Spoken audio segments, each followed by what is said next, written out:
Halo teman pemilih, selamat datang di podcast KPU Kota Sukabumi. Ruang diskusi yang inspiratif, informatif, dan tentu saja selalu dekat dengan kepemiluan. Kembali lagi bersama saya Andika yang menjadi host pada siang hari ini. Tentu saja hari ini kita akan berbincang-bincang hangat dengan narasumber yang tentunya sangat kompeten di bidangnya. Dan materinya terutama terkait dengan strategi, sosialisasi, dan pendidikan pemilih. Beliau merupakan Ketua Divisi dari Sosialisasi Pendidikan Pemilih, Partisipasi Masyarakat, dan SDM KPU Kabupaten Cianjur. Kita sambut saja Bapak Fikri Audah NSY. Selamat datang Pak Fikri di podcast KPU Kota Sukabumi. Terima kasih Pak Andika. Ya. Selamat datang. Bagaimana Pak kabarnya hari ini?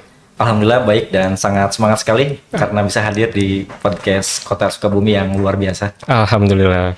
Terima kasih Pak sekali lagi sudah hadir di podcast KPU Kota Sukabumi. Baik Pak, pertama mungkin kita perkenalan dulu Pak ya, supaya teman pemilih di rumah bisa lebih mengenal siapa sih sebenarnya Pak Fikri Audah ini dan bagaimana mungkin pengalamannya sampai bisa menjadi Kadif dari Sosdikli Parmas SDM KPU Kota Cianjur. Boleh Pak Ya, terima diperkenalkan? kasih. Salam kenal wargi Kota Sukabumi semuanya. Saya Fikri Audah Nursyabani, anggota KPU Divisi Sosialisasi Pendidikan Pemilih, Partisipasi Masyarakat, dan SDM KPU Kabupaten Cianjur. Saat ini mengemban amanah tersebut mulai dari tahun 2024 akhir. Kemudian perjalanan menuju KPU sebetulnya merupakan satu proses yang berjalan mengalir kalau bagi saya, karena dari segi proses dari segi rekrutmen itu dibuka oleh KPU RI secara terbuka dan kita coba meng-apply, kemudian mengikuti seleksi dan akhirnya terpilih seperti itu. Dan ketika sudah terpilih, kita dengan pengalaman yang ada mencoba memberikan kontribusi sebaik mungkin agar penyelenggaraan pemilu dan pemilihan di Kabupaten Cianjur dapat berjalan dengan lancar. Baik. Berarti Bapak masuknya periode 2024, Betul. 2023, 2023 hingga akhir ya? 2023 akhir. Ya, oke. Sampai 2028 Pak ya. Sampai diberhentikan saja. Sampai diberhentikan saja. Baik. Ini mungkin bisa dijelaskan dulu Pak. Sebenarnya apa sih tugas utama dari divisi Sosdikli Parmas ini Pak? Ya, jadi divisi Sosdikli Parmas dan SDM itu dia memiliki fungsi salah satunya untuk melakukan controlling, evaluasi, dan juga bertanggung jawab ya terhadap penyelenggaraan sosialisasi pendidikan pemilih, kemudian bagaimana memberikan satu informasi kepada publik atau fungsi kehumasan, kemudian bagaimana memanajemen SDM yang ada di lingkungan internal KPU Kabupaten Cianjur, dan terutama bagaimana proses pendidikan pemilih ini bisa terus berlanjut ketika masa tahapan ataupun di luar tahapan. Nah, semuanya ini diramu sebetulnya dalam satu kata singkat bahwa tugas dari divisi Sosdikli Parmas dan SDM itu pertama untuk melakukan sosialisasi dan pendidikan pemilih, bertanggung jawab terhadap hal tersebut, kemudian juga memanajerial fungsi ke-SDM-an, baik itu yang bersifat ad hoc ataupun yang bersifat kesekretariatan berkoordinasi dengan tim internal dari sekretariat kabupaten kota. Baik. Berarti memang divisi sosialisasi ini memang peran cukup penting Pak ya, terutama di KPU, karena kan sebenarnya ada dua hal Pak ya, dua kegiatan yang KPU lakukan selama masa non tahapan, yaitu pertama kan ada pemutakhiran data pemilih dan juga sosialisasi. Nah, untuk seperti di Kabupaten Cianjur Pak, gambarannya seperti apa sih Pak partisipasi pemilih di Kabupaten Cianjur sendiri gitu Pak? Iya, jadi sebagai informasi kepada sobat pemilih semuanya bahwa di KPU Kabupaten Kota itu terdapat 5 divisi.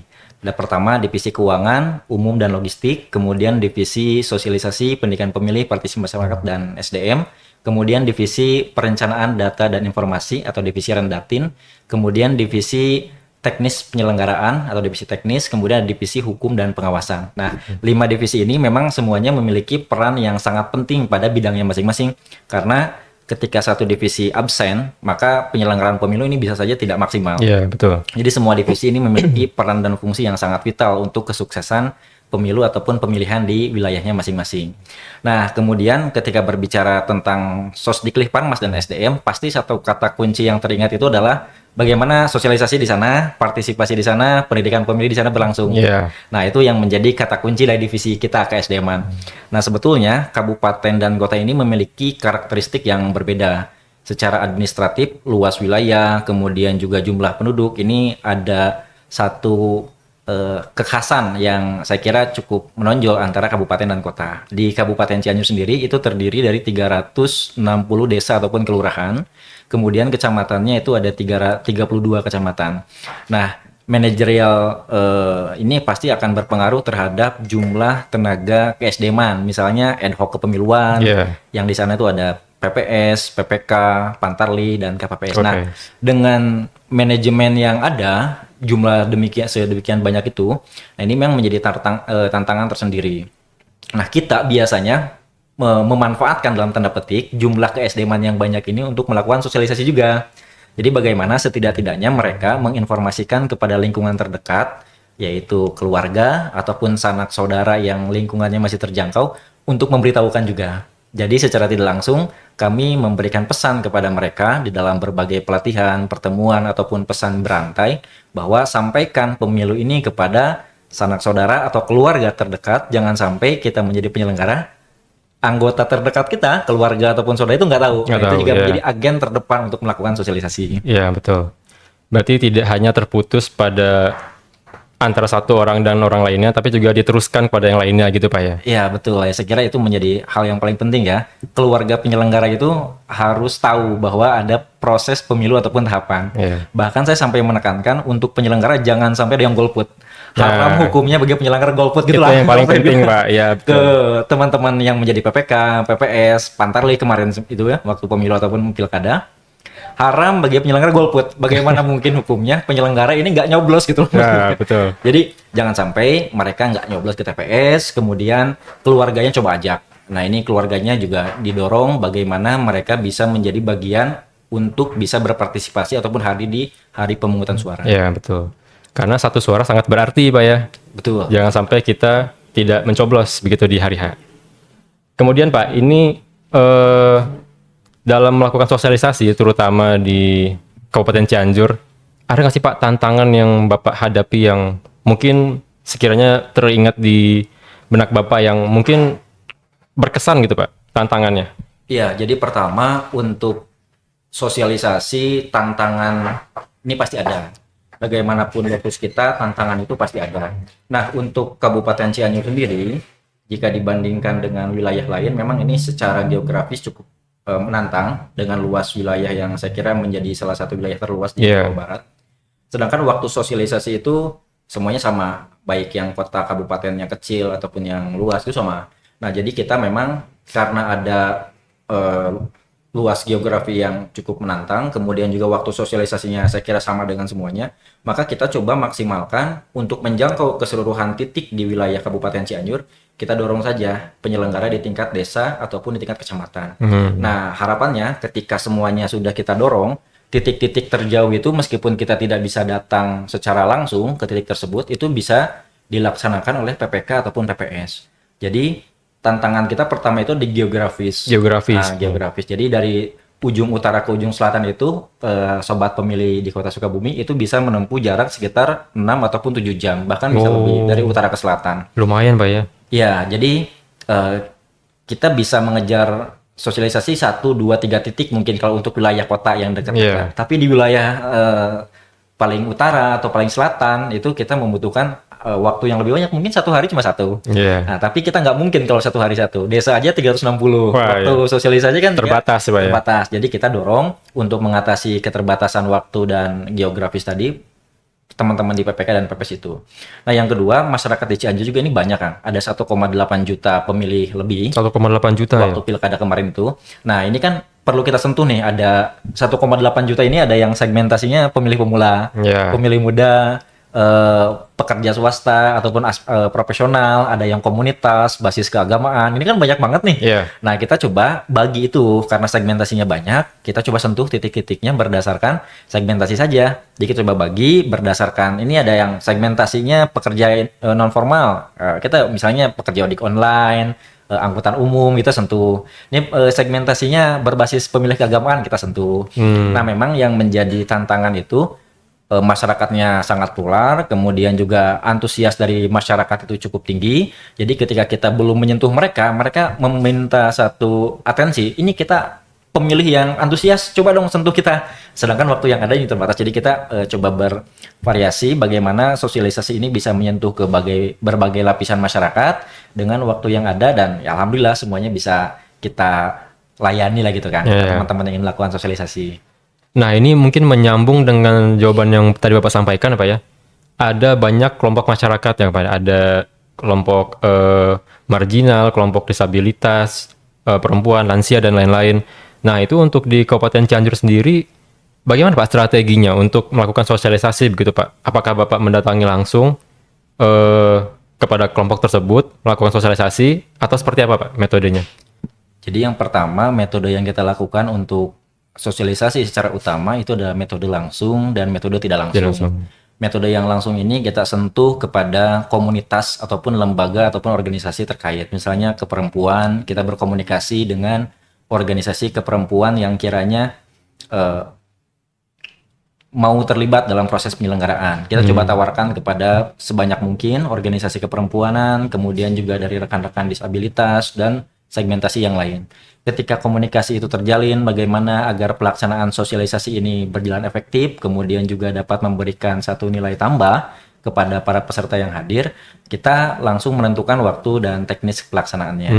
Nah, dalam pelaksanaan sosialisasi tersebut, karena konsepnya adalah pendekatan tatap muka, maka di sana ada penyampaian materi, bisa juga berupa peragaan ataupun bagaimana cara mencoblos. Misalnya ada rekan-rekan disabilitas yang ada keterbatasan dalam penglihatan, dalam pendengaran ataupun bicara. Nah, itu bagaimana cara menggunakan surat suara khusus. Nah, kita itu sampaikan dalam forum sosialisasi yang bersifat tatap muka. Nah, kemudian ada juga untuk menjangkau lebih banyak pemilih, misalnya segmentasi perempuan, tetapi dia ada di wilayah yang cukup jauh. Misalnya kita coba bekerja sama dengan influencer yang memang secara view-nya itu dia banyak dari wilayah Cianjur, kemudian penontonnya itu jenis kelamin perempuan. Nah, kita berkolaborasi dengan influencer, dengan tentu saja media sosial KPU, dan itu harapannya memang bisa menjangkau lebih banyak pemilih. Tetapi fokus kita kemarin sebenarnya lebih banyak di tatap muka, karena dari segi pengalaman dan dari segi antusias masyarakat itu sangat tinggi di Kabupaten Cianjur. Oh gitu. Jadi bentuk sosialisasi paling efektif itu adalah secara tatap muka ya Pak? Iya, ada apa yang kita sebut dengan antusiasme masyarakat. Masyarakat Kabupaten Cianjur sangat antusias sekali dengan pelaksanaan kegiatan sosialisasi secara tatap muka, karena mereka bisa berinteraksi secara langsung. Kemudian ini kita combine juga Kang dengan bentuk-bentuk yang lain, misalnya dengan berkolaborasi di media sosial, kemudian juga dengan melakukan pemasangan billboard dan lain-lain. Jadi memang ada satu titik yang saya kira antusiasnya sangat tinggi nih di Kabupaten Cianjur dalam bentuk tatap muka. Maka kemarin kita berfokus ke sana dengan berbagai variasinya, baik itu ceramah, diskusi, kemudian lokakarya ataupun praktek pencoblosan seperti apa. Nah, kita lakukan di tatap muka. Ya, baik. Berikutnya Pak, ini kan tingkat partisipasi masyarakat itu sangat penting ya Pak untuk dalam kontestasi pemilu begitu ya. Cuman dalam kenyataannya kan angka tingkat partisipasi ini kadang naik, kadang turun gitu Pak ya. Betul. Nah, yang paling sulit itu adalah bagaimana kita mempertahankan, atau mungkin lebih baik kalau bisa menaikkan lagi angka tingkat partisipasinya gitu. Nah, kalau dari Bapak sendiri di Kabupaten Cianjur itu bagaimana Pak strateginya untuk bisa mempertahankan angka partisipasi gitu Pak? Ya, ini memang menjadi satu tantangan tersendiri wabil khusus ketika berbicara partisipasi, karena memang langsung menyangkut tanggung jawab divisi Sosdiklir Parmas dan SDM. Nah, perlu kita sampaikan juga kepada sobat pemilih semuanya bahwa ada yang disebut sebagai VTO atau Voters Turnout, yaitu seberapa banyak pemilih yang menggunakan hak pilihnya pada hari pemungutan suara. Nah, angka VTO ini atau voter turnout itu biasanya muncul dengan berbagai perhitungan, maka kita kenal dengan angka partisipasi pemilih. Nah, ada juga yang disebut kemarin KPU RI mengeluarkan indeks partisipasi pemilu ataupun pilkada. Nah, itu rangkaiannya berbeda. Kalau yang disebut IPP atau indeks partisipasi pemilu dan pilkada itu merupakan partisipasi daripada pemilih dalam setiap momen tahapan pemilu ataupun pemilihan. Jadi tahapan ini ada mulai perencanaan, penganggaran, pendaftaran, DPT, penetapan DPS, DPT, sampai kepada kampanye, masa tenang, pencoblosan, sampai pelantikan, itulah tahapan-tahapannya, pendaftaran pasangan calon dan seterusnya. Nah itu ketika ada masyarakat yang antusias untuk mengikuti kampanye, bahkan ada yang daftar sebagai calon perseorangan misalnya, kemudian ada yang dia juga menjadi bagian daripada penyelenggara, daftar sebagai ad hoc gitu ya. Itu juga bagian dari partisipasi pemilih sebetulnya. Dan itu ada perhitungan tertentu, dan yang menentukan seberapa banyak kuantifikasi daripada angka tersebut adalah KPU RI dengan rumusan-rumusan tertentu. Nah, untuk meningkatkan itu bagaimana caranya? Berdasarkan pengalaman di Kabupaten Cianjur, setelah kita melaksanakan 5 kali pemilu kada secara langsung di tahun 2006, 2011, 2016, 2020, dan 2024, memang angkanya ini fluktuatif, naik turun.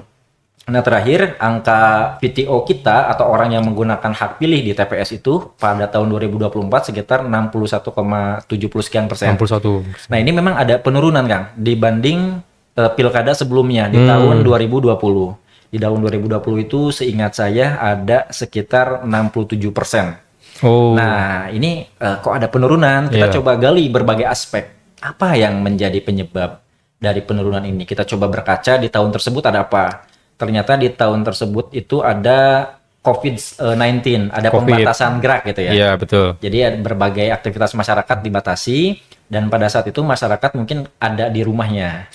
Nah, karena ada di rumah, kemudian juga yang mungkin diperbolehkan untuk beraktivitas pada saat tersebut adalah anjuran pemerintah, salah satunya pemilu, maka masyarakat yang ada di rumah itu lebih mudah diarahkan untuk mencoblos. Nah, saya lihat datanya di beberapa kabupaten kota pada saat pemilu 2020 memang angka partisipasinya itu cukup tinggi dibanding tahun sebelumnya. Nah, ketika berbicara sekarang, tahun 2024, pemilu serentak atau pemilihan serentak, ini ada tantangan tersendiri dibanding tahun sebelumnya. Kemarin di tahun 2020 kita ada PPKM atau pembatasan gerak itu. Di tahun sekarang masyarakat sudah beraktivitas secara normal. Normal ya. Nah, kemudian di tahun sekarang ini masyarakat menghadapi momentum pencoblosan 2 kali. Di tanggal 14 Februari untuk pencoblosan pemilu, presiden dan wakil, DPR RI, DPD, DPRD provinsi, dan DPRD kabupaten kota. 27 Novembernya kita nyoblos lagi. Nah, ada beberapa kajian yang menyebutkan bahwa masyarakat seperti jenuh tak jenuh untuk mengalami melakukan pencoblosan ulang. Ada beberapa kajian yang menyebutkan seperti itu. Lalu apa yang bisa kita lakukan? Secara teknis untuk pemilu dan pilkada meningkatkan angka partisipasi, kita terus menggenjot angka sosialisasi, Kang. Menggenjot sosialisasi dengan berbagai bentuk dan metode yang dilakukan, pendekatannya, segmentasinya kita sentuh sebanyak mungkin, variasi kegiatannya, kita melaksanakan wayang golek, touring demokrasi dengan KPU RI, ada stand up komedi, kemudian juga dengan para peserta pilkada ya, kita menekankan kepada paslon dalam kampanye ini tolong dong ajak orang untuk memilih ya. Pastilah mereka kan mengajak untuk memilih pasangan calon masing-masing yang dikampanyekan. Tapi tolong disampaikan juga hari pencoblosan, teknis pencoblosan itu juga yang disampaikan KPU agar nanti pemilih itu bisa datang ke TPS. Ayo terus diajak. Kita kolaborasi dengan MUI, kemudian juga dengan segmentasi kemahasiswaan, teman-teman yang ada di kampus. Nah itu kita terus dekati semua simpul agar semakin banyak yang terlibat ya, harapannya semakin orang juga makin berminat untuk di TPS gitu kan.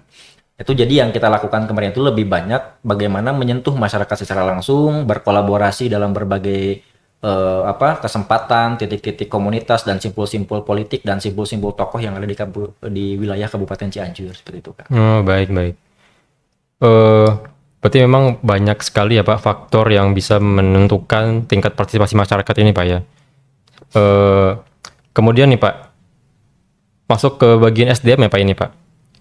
Kalau di KPU Kabupaten Cianjur sendiri itu apakah ada nggak Pak program yang dilakukan di KPU Kabupaten Cianjur yang untuk bisa meningkatkan kapasitas dari SDM-nya gitu Pak? Oh iya, jadi tentu saja dari segi ke-SDM-an ini rekan-rekan dari pegawai baik itu yang PNS ataupun yang P3K ini ada satu manajemen tersendiri untuk bagaimana meningkatkan capaian kinerja daripada rekan-rekan yang bekerja di lingkungan KPU Kabupaten Cianjur. Ada angka kredit tertentu lah, itu pekerjaannya diatur. Nah, tapi secara normatifnya seperti itu. Nah, apa yang akan kita dorong di KPU Kabupaten Cianjur? Nah, menyadari hal tersebut bahwa di masa non tahapan ini justru saya kira ini sebagai masa penting untuk meningkatkan kapasitas, Kang, dari SDM SDM yang ada di lingkungan KPU Cianjur. Karena kalau sudah masuk masa tahapan, meningkatkan kualitas SDM ini kan agak sulit karena waktunya sangat padat gitu ya. Maka untuk meningkatkan kualitas SDM di lingkungan KPU Kabupaten Cianjur, pertama kita melaksanakan program namanya itu knowledge sharing. Nah, knowledge sharing ini program kajian, regulasi ataupun evaluasi berdasarkan divisi ataupun tupoksi dari masing-masing kasubag, masing-masing divisi, masing-masing program yang cakupan kerja yang ada, ini kita bahas, kita kaji, kemudian disampaikan kepada seluruh pegawai yang ada di lingkungan KPU Kabupaten Cianjur.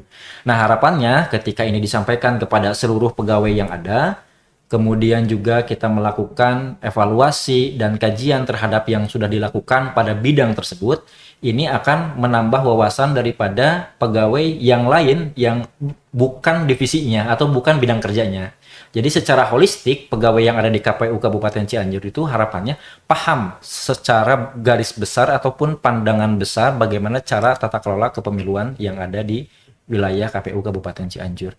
Nah, kemudian juga bagaimana evaluasi yang sudah berjalan dalam program knowledge sharing. Apakah ada kekurangan atau tidak pada saat pelaksanaan pemilu, pelaksanaan pilkada, ini kita kaji di sana, kan. Nah, kemudian juga kita mengikuti program yang dilaksanakan oleh KPU Provinsi. Satu di antaranya ada program Parmas Insight, yaitu bagaimana melakukan kajian secara rutin tentang tugas tupoksi daripada divisi keparmasan, entah itu yang bersifat internal, evaluasinya, ataupun bagaimana meningkatkan capaian ataupun komunikasi secara eksternal kepada bidang tokoh-tokoh di luar KPU Kabupaten Kota agar capaian dari Parmas ini semakin luas. Nah, juga ada dari divisi hukum, yaitu membahas hukum, bagaimana regulasi hukum, kemudian tata cara pengawasan yang efektif secara internal itu juga dibahas. Nah, selain daripada itu juga kami mendorong kepada entah itu anggota KPU ataupun juga pegawai lain di lingkungan KPU Kabupaten Cianjur untuk melanjutkan pendidikan formalnya, kan, entah itu dia mau melanjutkan studi ke jenjang S1, ke jenjang S2, pada masa non tahapan ini bisa dilakukan. Karena ketika tahapan sedang berlangsung, kiranya pendidikan formal itu waktunya mungkin tidak kekejar ya. Karena mungkin terlalu banyak kegiatan, Pak ya. Ya, karena tahapan itu kan kalau kata salah satu perusahaan itu 24/7. Ya, kalau KPU itu kalau lagi tahapan itu bisa 30/15 gitu. Jadi 30 jam per seminggunya itu 15 hari. Nah, bisa seperti itu saking sibuknya. Nah, saya kira pada saat sekarang ini ketika ada pegawai yang ingin melakukan upgrading diri, pengetahuan melalui pendidikan formal, mengajukan izin dan seterusnya, nanti itu bisa di masa non tahapan ini, kan. Oh iya, betul. Nah, harapannya kalau SDM-nya berkualitas, kan penyelenggaraan dan pelayanan kepemiluannya semakin baik. Iya, betul. Karena memang di masa non tahapan ini kita memanfaatkan waktu sebaik mungkin, Pak ya, untuk bisa meningkatkan kapasitas diri, baik itu dari wawasan, dari pengalaman, itu kita harus pupuk. Karena ini waktu yang tepat, karena ya kalau udah tahapan ya waktunya mungkin lebih singkat, Pak ya, karena terlalu banyak yang harus dikerjakan, jadi tidak punya waktu untuk yang lain gitu. Nah, kemudian Pak, ini menghadapi isu yang banyak yang sering ada di media sosial dimanapun itu terkait dengan hoax, Pak ya. Mungkin dari pemilu atau pilkada itu kan banyak berita hoax yang beredar gitu ya. Mungkin kalau dari Bapak sendiri itu bagaimana sih, Pak, kita bisa mengatasinya gitu, menghindari adanya berita hoax yang beredar gitu, Pak? Ya, jadi dalam konteks kepemiluan ataupun pilkada, memang informasi seperti itu cukup banyak ditemukan, kan. Tapi saya kira sekarang masyarakat kita sudah mulai melek akan literasi digital, salah satunya tentang bagaimana cara memilah dan memilih informasi, mana yang benar, mana yang tidak, dan seterusnya. Nah, andai pun terjadi informasi yang palsu, yang menyesatkan ataupun hoax, ya tentu saja kita akan melakukan klarifikasi secara langsung ketika itu berkaitan dengan KPU Kabupaten Cianjur. Nah, Tapi bagaimana untuk mencegah secara umum nih, misalnya tentang kepemiluan secara umum, tidak ada kaitannya secara langsung dengan KPU Kabupaten Cianjur, instansinya misalkan. Nah, kita melakukan yang namanya itu pendidikan, apa namanya ya, jadi si masyarakat itu nanti bisa mengkonfirmasi langsung kepada KPU Kabupaten Cianjur melalui DM Instagram ataupun nomor hotline yang telah kita sediakan.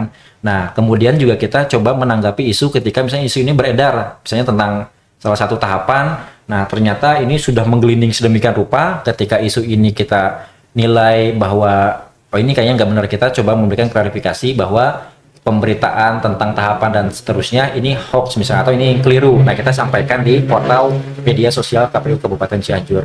Nah, yang terpenting kita juga meminta bantuan daripada misalnya Majelis Ulama Indonesia. Kita melakukan kerjasama, sosialisasi, meminta bimbingan bagaimana di lingkungan MUI coba dibantu untuk mensukseskan pelaksanaan pemilihan ini, termasuk salah satunya mencegah hoax dalam berbagai literasi ataupun sosialisasi. Kita juga sampaikan salah satunya materi tentang bagaimana mencegah yang namanya narasi hoax itu kan.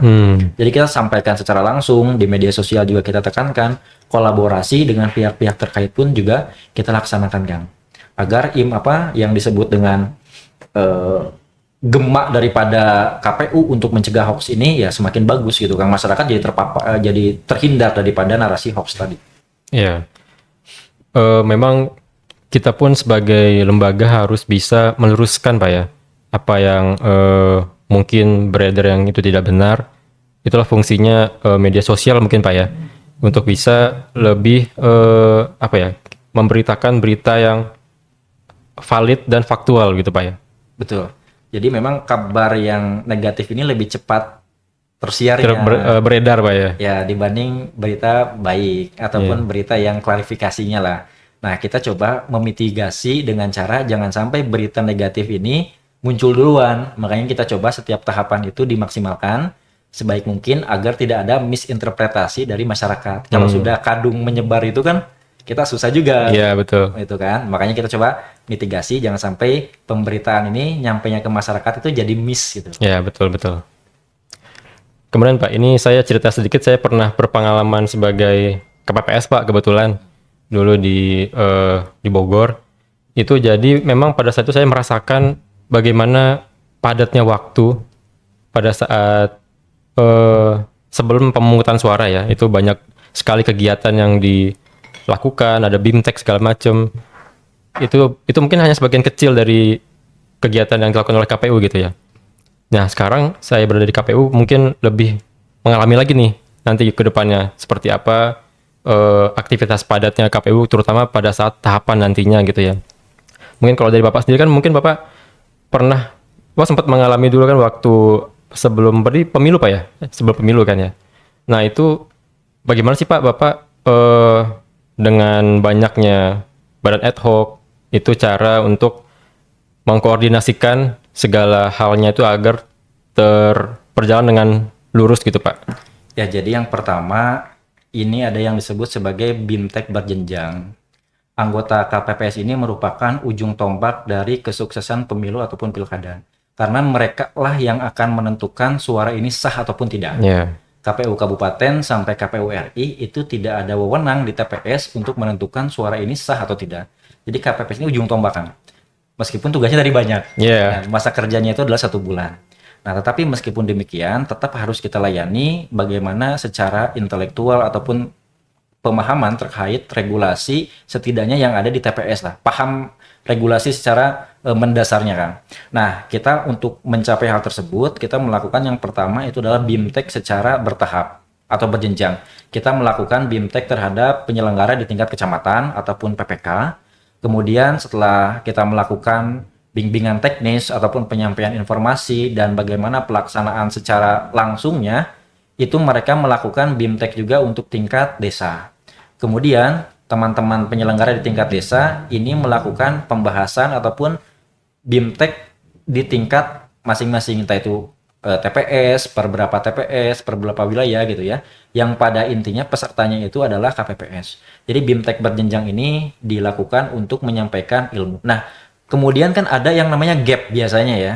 Kalau dari atasnya 10, ke bawahnya kadang-kadang tetap 10 atau jadi 9, jadi 7, kadang-kadang juga jadi 11 dari atasnya 10. Nah, untuk mengatasi hal tersebut, biasanya kita membentuk satu namanya tuh grup WhatsApp yang itu terdiri dari pertama antar PPK, kemudian PPK di tingkat kecamatan membentuk WhatsApp grup yang isinya tuh PPS semua. Kemudian si PPS itu membentuk grup yang namanya tuh isinya adalah anggota KPPS. Dan saya di divisi SDM masuk di setiap grup itu. Ketika ada satu informasi yang tidak tersampaikan ataupun informasi yang harus saya sampaikan kembali sebagai bentuk penegasan, itu dapat disampaikan di sana Kang secara langsung. Nah, jadi itu untuk meminimalisir misinformasi yang tadi yang belum tersampaikan. Nah, selain daripada itu, kita juga kemarin ada yang namanya orientasi tugas. Jadi untuk memastikan bahwa penyelenggara ini memiliki satu motivasi dan tujuan yang sama, maka kita melaksanakan orientasi tugas berkolaborasi dengan TNI. Nah, kita bagaimana di sana menyampaikan satu bahwa pemilu ini adalah kepentingan bangsa dan ini sangat berpengaruh terhadap kestabilan daripada perpolitikan yang ada di wilayah masing-masing. Kemudian juga bagaimana ini akan menentukan nasib bangsa kita ke depan. Nah, itu disampaikan selain daripada materi yang bersifat teknis, yang bersifat kekompakan, yang bersifat kebersamaan itu disampaikan juga. Dan itu pada intinya apa? Memotivasi mereka agar mereka itu tidak berhenti hanya sebatas kerja-kerja normatif, tetapi ada yang disebut dengan kerja-kerja yang bersifat kolaboratif. Ini nggak ada di tupoksinya, tetapi ini akan berlaku akan menunjang kesuksesan pemilu. Nah, itu dikerjakan, didorong. Nah, bagaimana ikhtiar dari kita untuk meningkatkan capaian dan manajemen SDM itu seperti tadi Kang, di BIMTEK berjenjang, melakukan apa yang disebut dengan orientasi tugas, kemudian juga kita melakukan kunjungan, monitoring, evaluasi dengan berbagai SDM yang ada, kita sebar ke titik-titik yang di sana tuh berdasarkan data kita sering terjadi beberapa masalah kita kunjungnya ke sana. Seperti itu kan. Baik. Jadi memang tugas dari divisi Parmas dan SDM ini cukup berat ya Pak, terutama pada saat tahapan ya Pak ya. Betul, dan saya kira kita juga menganggap semua penyelenggara di tingkat ad hoc itu udah keluarga kan. Misalkan ada salah satu penyelenggara yang terkena musibah, entah itu kecelakaan kerja ataupun meninggal, nah itu kita cover dengan yang disebut asuransi. Asuransi itu kita bekerja sama dengan BPJS Ketenagakerjaan biasanya itu. Nah, ketika ada yang meninggal itu ada biaya santunan dan itu kita bantu untuk mengklaimkannya. Nah, ini juga bagian daripada ini loh, kalau kenapa-napa tuh ya KPU juga merasa ada yang sakit, ada yang kurang. Kita juga, ini yang satu sakit, kita juga merasa sakit. Maka apa yang bisa kita lakukan? Ini pejuang demokrasi, sakit, gugur. Maka kita setidaknya harus hadir pada saat momen tersebut, misalnya melalui bantuan untuk memberikan dana ini ya dana disebutnya tuh? Santunan. Santunan gitu ya. Baik, jadi memang badan ad hoc ini tidak hanya sebagai panitia saja Pak ya pada saat tahapan pemilu dan pilkada, tapi juga sebagai keluarga. Betul, satu kesatuan untuk mensukseskan hajat demokrasi di wilayah KPU Kabupaten Cianjur. Luar biasa. Nah, berikutnya Pak, mungkin ini hasil evaluasi mungkin dari tahapan pemilu dan pilkada yang sudah dilakukan sebelumnya. Kira-kira strategi apa yang akan Bapak lakukan ke depannya Pak di tahapan pemilu dan pilkada selanjutnya gitu? Ya, pertama dari segi evaluasi ke-SDM-an ya, Pak Kadif SDM Jabar waktu itu menyampaikan berdasarkan data yang dimiliki penyelenggara di tingkat ad hoc, baik itu PPK, PPS, dan KPPS, itu biasanya dari pemilu yang satu ke pemilu yang lain, atau dari pilkada yang satu ke pilkada selanjutnya, itu mayoritas masih ini orang yang sama. Pertama karena dari segi pengalaman mereka sudah tahu pengalaman kepemiluan, pilkada, dari segi teknis dan tantangan seperti apa mereka sudah tahu. Yang kedua juga mereka secara pengetahuan kognitifnya juga sudah tahu, ketika ada tes dan sebagainya juga mereka bisa melalui hal tersebut. Nah, saya kira ketika data tersebut dimunculkan, yang menjadi atensi pertama kita adalah bagaimana pada momen-momen tertentu kita bisa melakukan pendidikan kepada calon penyelenggara meskipun bukan tahapannya kan. Entah itu melalui media sosial, kita terus mengkampanyekan bagaimana teknis penyelenggaraan pemilu kepada masyarakat secara umum. Harapannya itu akan tertanam kepada calon-calon penyelenggara ke depan sehingga pelaksanaan pemilu ini akan berjalan dengan baik. Nah, yang kedua, kita meminimalisir yang disebut dengan konflik kepentingan. Misalnya ada suaminya di PPK, istrinya di PPS, nah seperti itu nggak boleh. Kita tracking terus agar penyelenggaraan pemilu ini dia berjalannya tuh nggak ada hal-hal yang kayak gitu Kang. Bisa memunculkan satu stigma negatif. Makanya Iya. tekankan kepada penyelenggara jangan sampai ada suami dan istri menjadi anggota penyelenggara yang sama, entah itu di PPK PPS atau PPS ke KPPS gitu kan. Nah, itu kita juga terus tekankan. Nah, yang kedua juga kita terus tekankan kepada masyarakat, kepada penyelenggara, jangan sampai ada yang disebut hubungan tidak profesional. Misalnya, ini dia sudah berkomitmen untuk kerja, tetapi tugas-tugas ke PPK-nya, ke PPS itu nggak dikerjakan. Nah, itu kita tekankan bahwa ini bukan hanya kerja 18 bulan atau 1 bulan, tetapi ini kerja untuk mensukseskan bangsa. Jadi harus serius. Itu kita terus tekankan kepada mereka, evaluasi secara keSDM-an. Nah, terus juga kita dalam perekrutan meminimalisir apa yang disebut sebagai anggota partai politik. Jadi salah satu syarat menjadi penyelenggara di tingkat ad hoc dan termasuk di KPU, itu tidak boleh menjadi anggota partai politik. Politik. Nah, kita terus sortir itu bagaimana dengan kebutuhan sekian banyak, kita sortir masyarakat yang daftar ini harus clear daripada anggota partai politik, sehingga ketika sudah menjadi anggota PPK, PPS ataupun KPPS tidak dibatalkan karena ternyata di kemudian hari ini ketahuan ternyata anggota parpol. Nah, itu juga secara keSDM-an kita monitoring hal tersebut. Nah, selanjutnya karena di pemilu itu ada anggota KPPS yang wafat, kemudian juga di tingkat lainnya ada wafat, di tingkat pilkada kita coba lebih ketatkan dari segi administrasi, yang muda-muda ini kita libatkan kan. Diutamakan.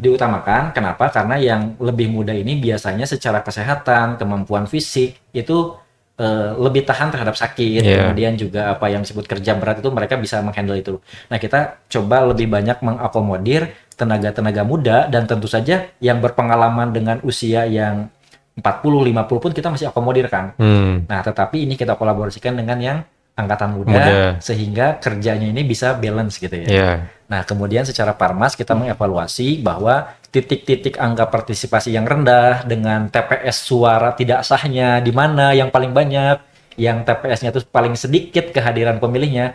Nah, titik-titik tersebut kita akan lakukan pendekatan yang lebih pada pemilu selanjutnya agar angka-angka tadi yang menonjol pemilihnya paling banyak tidak hadir itu di TPS ini, desa ini. Nah, kita akan sentuh pada titik tersebut. Harapannya pada pemilu dan pilkada ke depan titik itu akan hilang. Jadi semua itu bisa lebih merata dan angka partisipasi bisa lebih meningkat. Seperti itu. Memang berarti semuanya sangat berkorelasi Pak ya antara satu dan hal yang lainnya ya. Dan memang sebagai penyelenggara pun kita tidak hanya dituntut untuk bisa melakukan tugas dengan baik dan benar, tapi juga menjunjung tinggi apa itu integritas ya Pak. Betul. Integritas adalah hal yang paling penting, karena tanpa integritas jadinya semua akan berjalan tidak benar Pak ya. Ya, jadi di KPU itu ada satu jokes gitu ya. Jadi terkadang dalam momen tahapan atau pemilu ataupun pemilihan, KPU benar saja bisa menjadi atensi publik gitu. Apalagi kalau salah. Jadi memang harus betul-betul memberikan yang terbaik agar persepsi masyarakat itu bisa tetap terjaga, dan pada intinya masyarakat percaya terhadap proses kepemiluan, dan masyarakat karena percaya tersebut akan mau untuk berpartisipasi. Dan itu harapan kita kan. Ya, baik. Kemudian dari semua pelayanan yang kita berikan secara adil dan merata kepada seluruh peserta, masyarakat juga dengan sendirinya akan tergugah untuk menggunakan hak pilihnya. Ya, baik. Mungkin ini terakhir Pak ya. Kira-kira mungkin ada pesan yang khusus untuk Bapak sampaikan kepada teman pemilih di rumah, khususnya untuk kepada mungkin masyarakat Cianjur yang mungkin sedang menonton Pak. Apalagi mungkin yang terutama adalah untuk generasi muda. Mungkin ada pesan yang ingin Bapak sampaikan. Ya, saya kira yang paling utama itu adalah bahwa kita sebagai warga negara itu jangan sampai apolitik ataupun tidak memiliki satu perhatian lebih terhadap politik, karena politik ini sangat berpengaruh terhadap kelangsungan kita sebagai masyarakat berbangsa dan bernegara. Jadi pertama, ketika nanti pemilu ke depan di masyarakat, terus yang namanya pertama itu mengenali pasangan calon yang akan dipilih. Mengenali ini misalnya dari sekarang.